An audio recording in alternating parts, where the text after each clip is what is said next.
సజ్జాపూర్ మండలం కోయిర్ సంగారెడ్డి నుంచి వచ్చిండు. ఆయన రెడ్డికి ఓటేయలేదని బీసీ ఆయన ఇల్లు కూల్చిండా. రెడ్డి గారు సర్పంచ్ అయ్యి పిలుపు. ఓటేయలేదని బీసీలారా నేను అడుగుతా ఉన్నా, వీళ్ళు మీకు ఓట్లేస్తారా రెడ్లు? ఇప్పుడు అడ్వకేట్ల ఎన్నికలు జరుగుతూ ఉన్నాయి కదా, బార్ కౌన్సిల్ ఎన్నికలు జరుగుతూ ఉన్నాయి కదా, ఈ రెడ్డి అడ్వకేట్లు బీసీ అడ్వకేట్లకు ఓటేస్తారా?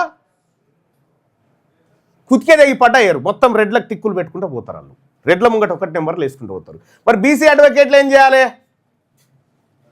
ఇకదా ఎవరిదా ఇల్లు? ఆయనదా? అదా దా రెడ్డి ఆయన కోటేయలేదని ఈయన ఇల్లు గులగొచ్చిండట సర్పంచ్ ఎన్నికలలో.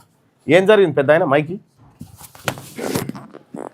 ఏ ఊరు మీద? ఇక్కడ మాది సజ్జపురం. నా పేరు రాములు, బ్యాగర్ రాములు, కోయిర్ మండలు, సంగారెడ్డి జిల్లా.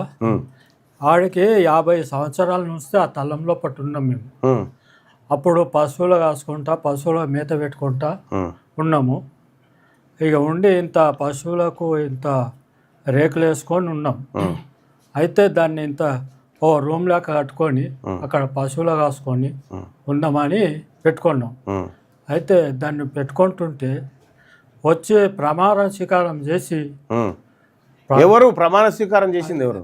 సర్పంచ్ కొడుకు ప్రసాద్ రెడ్డి. సర్పంచ్ కొడుకు ప్రమాణ స్వీకారం చేసి వచ్చి చక్కగా వచ్చి జేసీపీ ఆన్నే పెట్టి జేసీపీతో గులగొట్టేసి మొత్తం మేము కాళ్ళ మీద పడితే కూడా మాకు దొబ్బి, మా అమ్మను దొబ్బి, అందరిని దొబ్బేసి ఇది చేసి మాకు ఇట్లా అడ్డం ఇది చేస్తే కూడా పట్టా పాస్ పుస్తకం ఉంది, పానీలో ఉన్నది, డాక్యుమెంట్లు కూడా ఉన్నాయి. ఓటేయలేదా? ఓట ఖర్చుతోటి సీరియల్ నెంబర్ 7. ఏమైంది? ఓటు గురించి అడిగిండా నేను? మాకు ఒకసారి వచ్చిండ్రు సార్.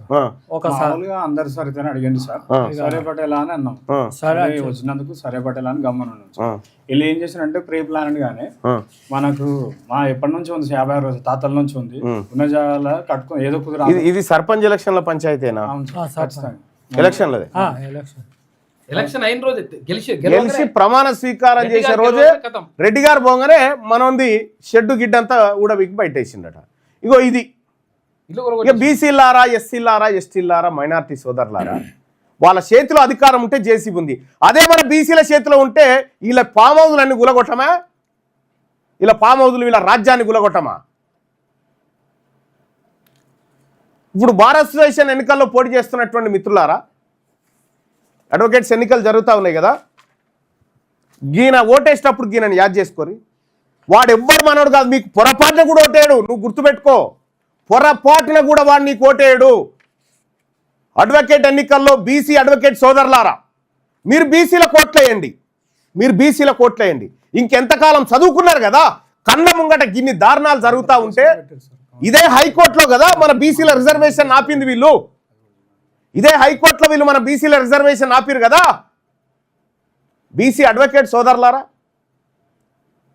మీ నిర్ణయం మీదిగా. లేదు ఆయన ఈయన ఈ రెడ్డి గారు అల్ల లెక్క కాదు అని ఏముండదు. ప్రతి నాగుంబాముకు ఉండాల్సిన విషయమే ఉంటుంది.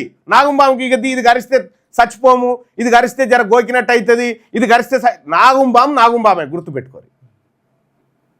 ఈ రాజ్యం మనది కాదు. ఈ రెడ్డి ప్రభుత్వం కూలాలి, ఈ దొరల పెత్తందారుల ప్రభుత్వం కూలాలి, బీసీల ప్రభుత్వం రావాలి. తెలంగాణ రాజ్యాధికార పార్టీ మాత్రమే దీంతోటే సాధ్యమవుతుంది.